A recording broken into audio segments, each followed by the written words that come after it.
आज के पाठ का शीर्षक है छायावादी काव्य, प्रमुख प्रवृत्तियां और विशेषताएं। इस पाठ के अध्ययन के उपरांत आप छायावाद की मूल प्रकृति को समझ सकेंगे, हिंदी के समीक्षकों द्वारा की गई छायावाद की विभिन्न व्याख्याओं से परिचित हो सकेंगे, छायावाद के उद्भव और विकास का क्रम समझ सकेंगे, छायावाद की मुख्य प्रवृत्तियों एवं विशेषताओं को जान सकेंगे।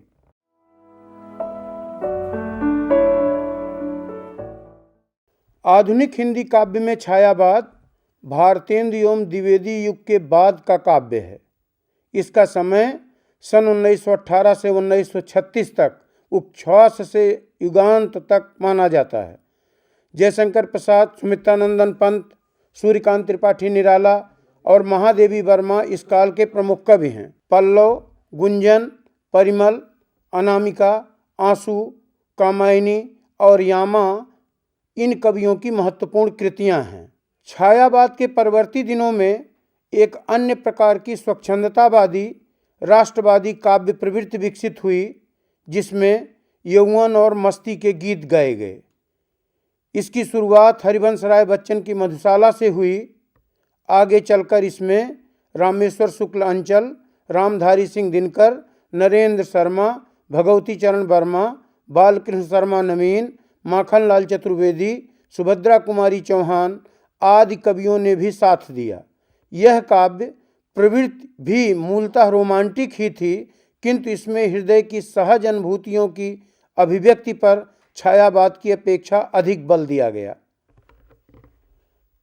कुल मिलाकर छायावाद हिंदी कविता में भक्ति काव्य के बाद का सबसे उत्कृष्ट काव्य युग माना जाता है। मध्ययुगीन काव्य से छायावाद इस अर्थ में व्यापक और विराट है कि उसमें आधुनिक युग की विश्व दृष्टि है। डॉक्टर रामविलास शर्मा के मत में छायावाद स्थूल के प्रति सूक्ष्म का विद्रोह नहीं रहा, वरन थोथी नैतिकता, रूढ़िवाद और सामंती साम्राज्यवादी बंधनों के प्रति विद्रोह रहा है।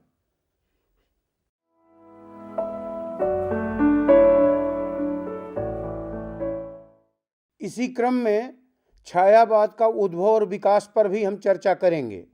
छायावाद शब्द का प्रयोग सर्वप्रथम 1920 में जबलपुर से प्रकाशित श्री शारदा पत्रिका में हिंदी में छायावाद शीर्षक से प्रकाशित लेख से माना जाता है। छायावाद की अनेक विशेषताओं का उद्घाटन समीक्षकों द्वारा किया गया है तथा उसकी विवेचना की गई है। यहाँ पर इन समीक्षकों की दृष्टियों से परिचित होना उपयुक्त होगा। आचार्य रामचंद्र शुक्ल के अनुसार छायावाद विलायती अभिव्यंजनावाद का नया संस्करण जान पड़ता है। एक प्रकार की यूरोपीय रहस्य भावना बंगाल होती हुई हिंदी की छायावादी कविता में आई। शुक्ल जी के अनुसार छायावाद दो रूपों में पाया जाता है, एक रहस्यवाद के रूप में, दो लाक्षणिक काव्य शैली के रूप में। छायावाद स्वानुभूति का काव्य है। लाक्षणिकता, सूक्ष्मता, मूर्तिमत्ता, प्रतीक विधान, चित्रमयता ये छायावाद की विशेषताएं हैं। डॉक्टर देवराज ने छायावाद को कल्पना की प्रतिष्ठा का काव्य कहा है। आचार्य नंदुलारे वाजपेयी के अनुसार नई छायावादी काव्यधारा का एक आध्यात्मिक पक्ष भी है, परंतु उसकी मुख्य प्रेरणा धार्मिक न होकर मानवीय और सांस्कृतिक है। उसे हम 20वीं शताब्दी की वैज्ञानिक और भौतिक प्रगतिवाद की प्रगति भी कह सकते हैं। छायावाद मानव जीवन, सौंदर्य और प्रकृति को आत्मा का अभिन्न स्वरूप मानता है। उसे आध्यात्मिकता की वेदी पर बलिदान नहीं कर देता। आधुनिक छायावादी काव्य किसी क्रमागत अध्यात्म पद्धति को लेकर नहीं चलता। नवीन जीवन प्रगति में ही उसके आत्म सौंदर्य की झलक देखी है। परंपरित आध्यात्म प्रायः पुरुष से प्रकृति की ओर प्रवर्तित होता है। एक चेतन केंद्र से नाना चेतन केंद्रों की सृष्टि करता है, किंतु छायावादी काव्य प्रकृति की चेतन सत्ता से अनुप्राणित होकर मनुष्य या आत्मा के अधिष्ठान में परिणत होता है। उसकी गति प्रकृति से पुरुष की ओर, दृश्य से भाव की ओर होती है। छायावाद के सम्मुख पहला प्रश्न अपने काव्य के अनुकूल भाषा का, नई संवेदना के मुहावरे का, इस समस्या का उसने धैर्य के साथ सामना किया। अज्ञेय ने इस पर विचार करते हुए यह बात व्यक्त की है। छायावाद क्या है? स्थूल के प्रति सूक्ष्म का विद्रोह, गांधीवाद का साहित्यिक प्रतिबिंब। छायावाद स्थूल के प्रति सूक्ष्म का विद्रोह नहीं रहा, वरन थोथी नैतिकता, रूढ़िवाद, सामंती साम्राज्यवादी बंधनों के प्रति विद्रोह रहा है। इतिहास के प्रति छायावादी कवियों का दृष्टिकोण स्वाधीनता आंदोलन की राजनीतिक प्रेरणा से ही निर्धारित नहीं होता, वह स्वाधीनता आंदोलन के साथ चलने वाली सामाजिक क्रांति से भी प्रभावित होता है। डॉक्टर रामविलास शर्मा लिखते हैं कि छायावाद विकासमान आधुनिक भारतीय संस्कृति के अंतर्विरोधों का साहित्य है। इन अंतर्विरोधों का एक कारण परंपरा और आधुनिकता का द्वंद्व है। जैसे शेक्सपियर और मिल्टन के बाद शैली, कीट्स और वायरन का युग अंग्रेजी काव्य का सबसे रचनात्मक, सबसे प्रगतिशील युग है, वैसे ही तुलसीदास और सूरदास के बाद प्रसाद निराला पंत का युग सबसे रचनात्मक, प्रगतिशील युग रहा है।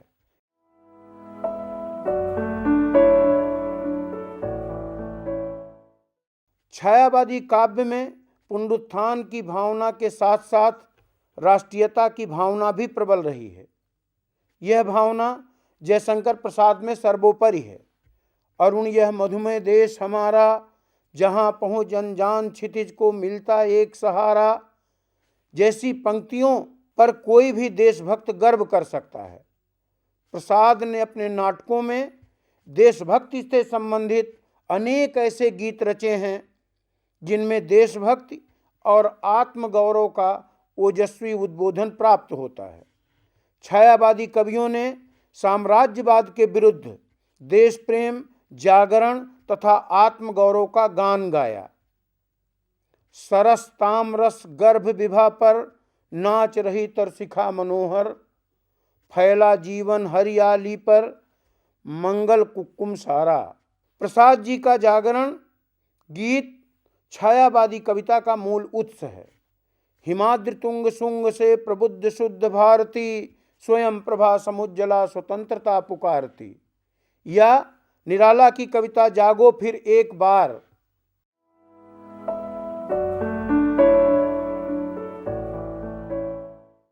छायावादी काव्य को सीधे सीधे रहस्यवाद कहने अथवा छायावाद और रहस्यवाद को पर्यायवाची मानने की प्रवृत्ति प्रारंभ में दिखाई पड़ती है।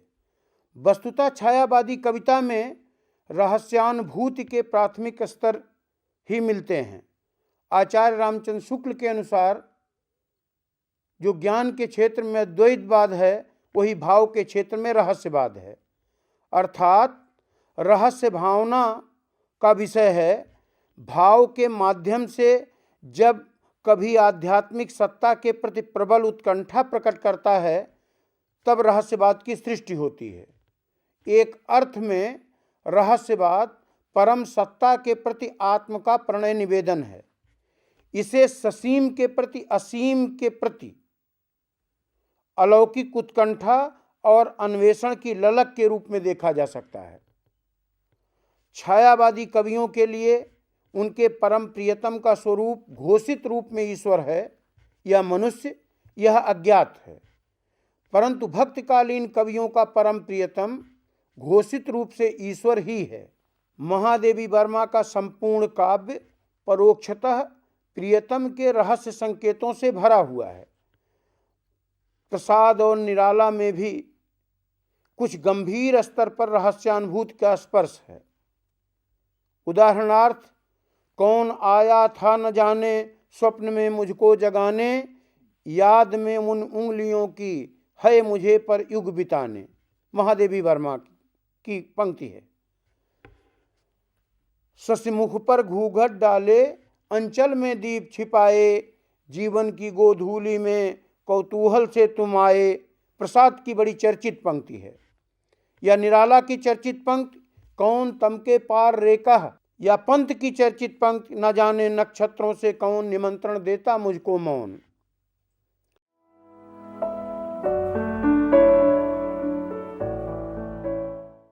छायावादी चिंतन पद्धति में स्वच्छंदतावाद का रूप अंतर्निहित है।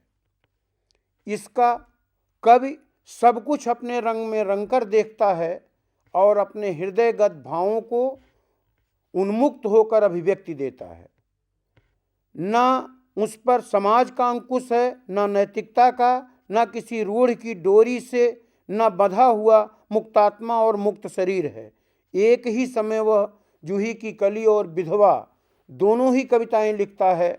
उसकी अभिव्यक्ति के आधार पर यदि एक ओर आदि पुरुष मनु हैं तो दूसरी ओर कुल्ली भाट और चतुरी चमार भी। महादेवी का तो सारा काव्य जगत ही आत्मा अभिव्यंजना से परिपूर्ण है, परंतु स्व की अभिव्यक्ति का बीड़ा उठाने वाले इन कवियों के हाथों सामाजिक हित को कहीं भी बाधा नहीं पहुंची है। इनके काव्यों में आत्मा के अंतराल से समाज की विसंगतियां भी झांकती हुई स्पष्ट दिखती हैं।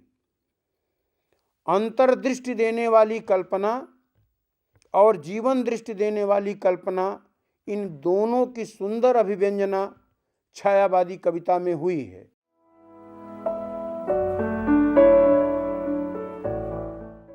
डॉक्टर नगेन ने छायावाद को परिभाषित करते हुए कहा कि छायावाद स्थूल के प्रति सूक्ष्म का विद्रोह है। यही छायावाद का आधार है। स्थूल शब्द बड़ा व्यापक है।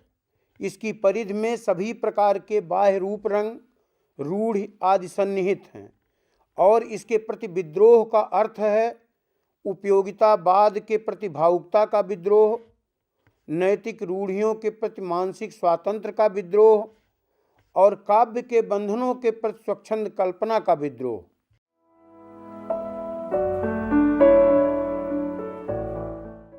यह छायावादी कविता का एक केंद्रीय तत्व है।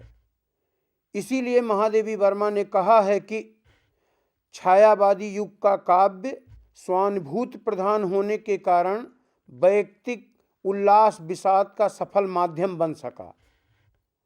वन गुहा कुंज मरु अंचल में खोज रहा अपना विकास, मैं तो अबाधिगत मरुत सदृश हूँ चाह रहा अपने मन की, प्रसाद की चर्चित पंक्ति है।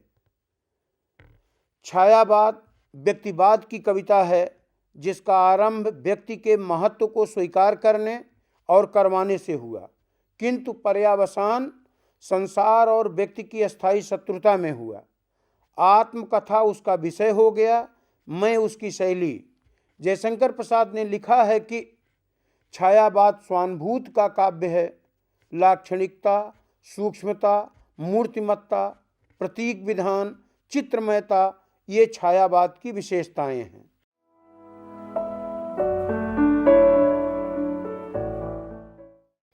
छायावादी भावुकता और कल्पना में अन्योन्याश्रित और अभिन्न संबंध है।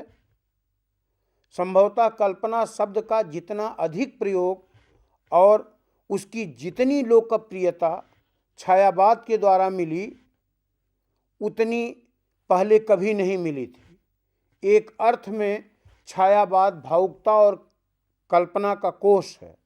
उदाहरणार्थ, कुसुम कानन अंचल में मंद पवन प्रेरित सौरभ साकार, रचित परमाण पराग शरीर खड़ा हो ले मधु का आधार। जयशंकर प्रसाद की चर्चित पंक्ति। कल्पना के कानन की रानी निराला की चर्चित पंक्ति। और पंत तो कहते हैं कि कल्पना के ये पल्लव बाल।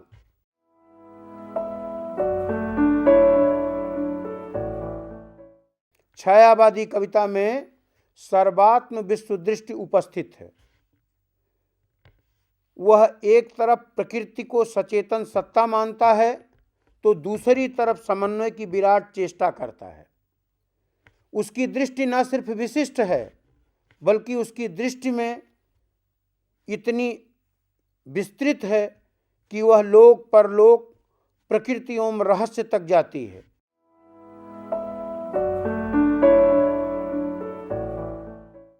छायावादी कविता में उदात्त सौंदर्य दृष्टि विस्तार से दिखाई देती है। छायावादी कविता का सौंदर्य अशरीरी और सात्विक है। वह शरीरी और मांसल नहीं है। उनकी कविताओं में सौंदर्य छूने की नहीं, देखने की वस्तु है। उसका आस्वाद छायावादी कवियों ने खूब लिया है और अपने पाठकों को भी इससे परिचित कराया है। उदाहरणार्थ, हृदय की अनुकृत, बाह्य उदार, एक लंबी काया उन्मुक्त, या नील परिधान बीच सुकुमार, खिल रहा मृदुल अधखुला अंग, खिला हो ज्यों बिजली का फूल, मेघ बन बीज गुलाबी रंग। पुनः प्रसाद की ही पंक्ति, चेतना का उज्ज्वल वरदान।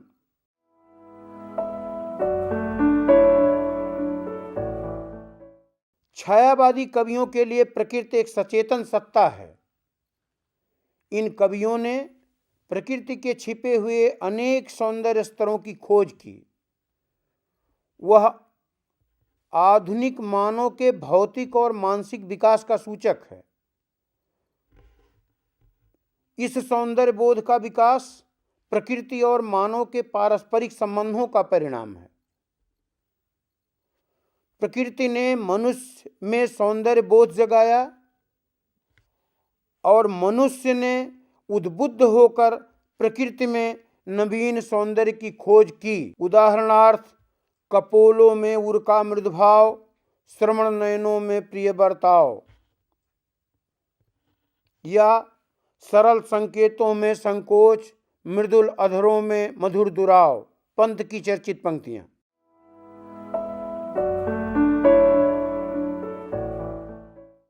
छायावादी काव्य में अतीत एक सर्वथा नवीन संदर्भ में नवयुगीन चेतना का वाहक बनकर आया है।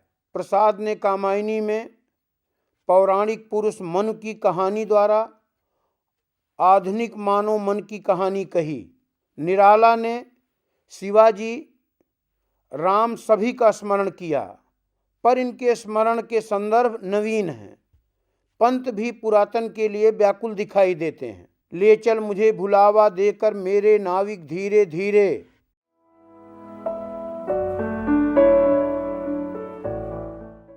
छायावादी कविता में वेदना और निराशा की प्रचुर अभिव्यक्ति हुई है। यह वेदना मानवतावाद और अध्यात्म पर आधारित है। छायावादी कविता में वेदना की व्यापकता को देखकर आरंभ में लोगों ने उपहास किया कि उन कवियों की पीड़ा से प्रेम है या ये उनका प्रदर्शन करते हैं। वस्तुतः छायावादी कविता ने आरंभ से ही मानवीय करुणा और पीड़ा बोध को रचनात्मक रूप में स्वीकार किया। उन्होंने विधवा को इष्ट देव के मंदिर की पूजा के समान पवित्र बताकर कहा कि भारत के गौरव का हनन इसी प्रथा के कारण हुआ है। प्रसाद ने लहर और झरना की रचनाओं में बुद्ध की व्यापक करुणा का स्मरण किया। आंसू में संसार भर की पीड़ा को चुन चुन कर सबको दुख से मुक्त करने का आह्वान किया। वेदना बिकल फिर आई मेरी 14 भुवनों में, सुख कहीं न पड़ा दिखाई विश्राम कहाँ जीवन में। या उन्हीं की चर्चित पंक्ति है कि चुन चुन ले रे कण कण से जगती की सजग व्यथाएं, रह जाएंगी कहने को जनरंजन करी कथाएं। आंसू। या निराला की चर्चित पंक्ति है, दुख ही जीवन की कथा रही, क्या कहूं आज जो नहीं कही।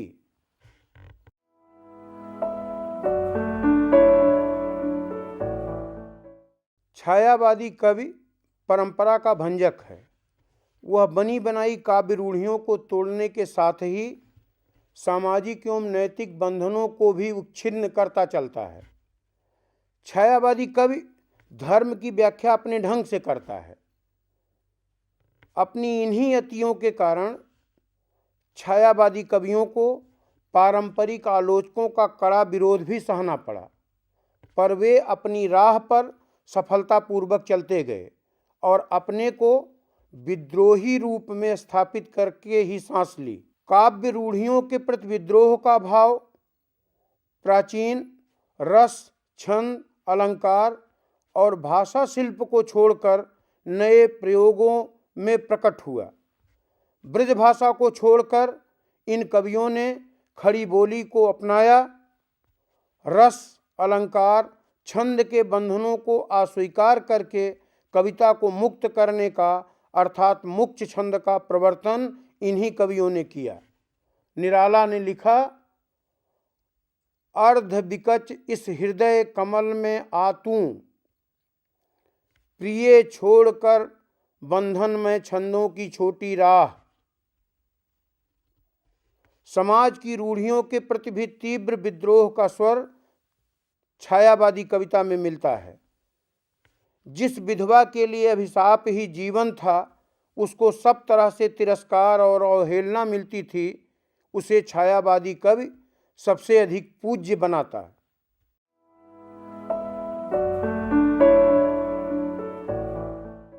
छायावादी काव्य साधना अंतर्मुखी काव्य साधना थी।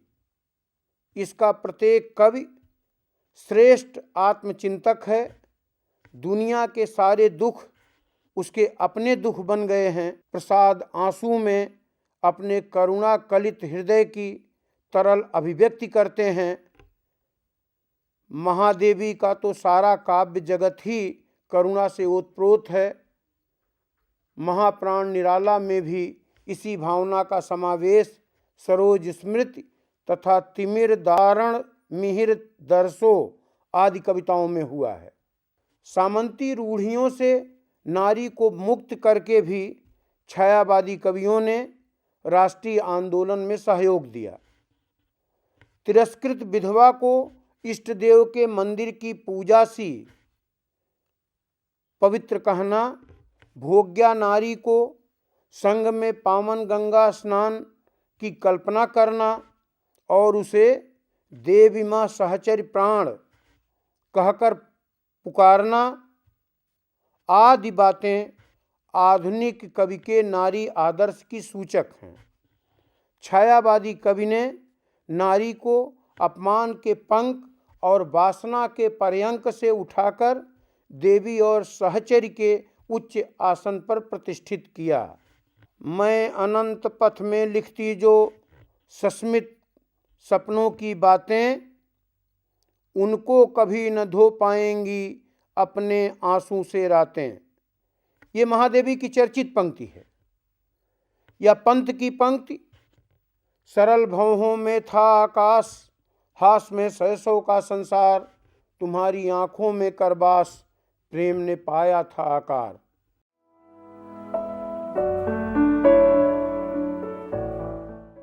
छायावाद एक अर्थ में शक्ति काव्य भी है, जिसमें विद्युत कणों को एकत्र करके समन्वय की विराट चेष्टा की गई है। प्रसाद की चर्चित पंक्ति है कि शक्ति के विद्युत कण जो व्यस्त विकल बिखरे हों निरुपाय, समन्वय उसका करे समस्त विजयनी मानवता हो जाए। जिस प्रकार कामायनी को छायावादी कविता का उपनिषद और सर्वोच्च शिखर समझा जाता है, उसी प्रकार निराला की कविता राम की शक्ति पूजा को महाकाव्यात्मक औदात्य की कविता कहा जाता है। राम और रावण के अपराजेय समर में राम बार बार आशंकित होते हैं और पराजय का अनुभव करते हैं, पर राम का भीतरी मन कभी हार मानने को तैयार नहीं है। वे कहते हैं, वह एक और मन रहा राम का जो न थका, जो नहीं जानता दैन नहीं जानता विनय।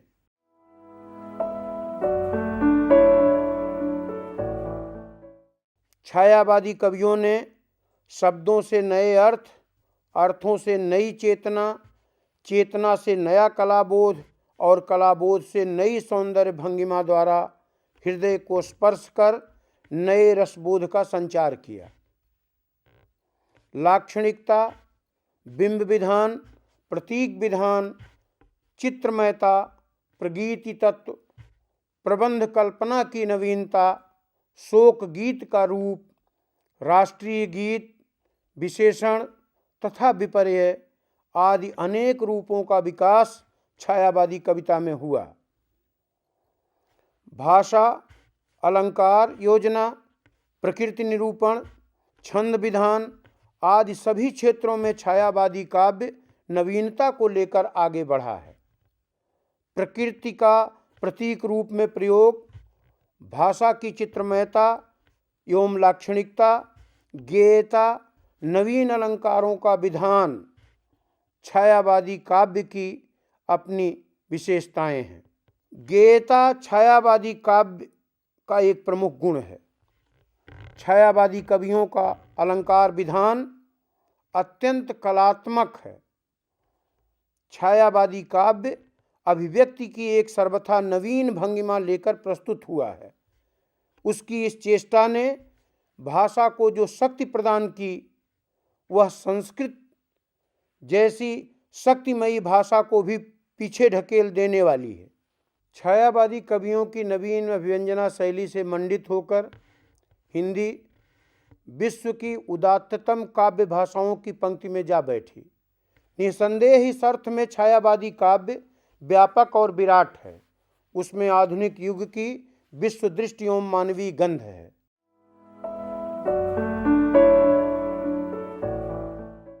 निष्कर्ष रूप में हम कह सकते हैं कि छायावाद मुख्यतः हिंदी की अपनी रोमांटिक अथवा स्वच्छंद काव्यधारा की ही विकसित अवस्था है। इसकी तीन मुख्य प्रवृत्तियां हैं: स्वच्छंदतावाद, राष्ट्रीयता एवं रहस्य भावना। स्थूल के प्रति सूक्ष्म का विद्रोह, स्वानुभूतिमयता, कल्पनाशीलता, सर्वात्मवादी विश्व दृष्टि, उदात्त सौंदर्य दृष्टि, प्रकृति संवेदना, वेदना का जीवन दर्शन, काव्य में क्रांतिकारी चेतना छायावाद की प्रमुख विशेषताएं हैं।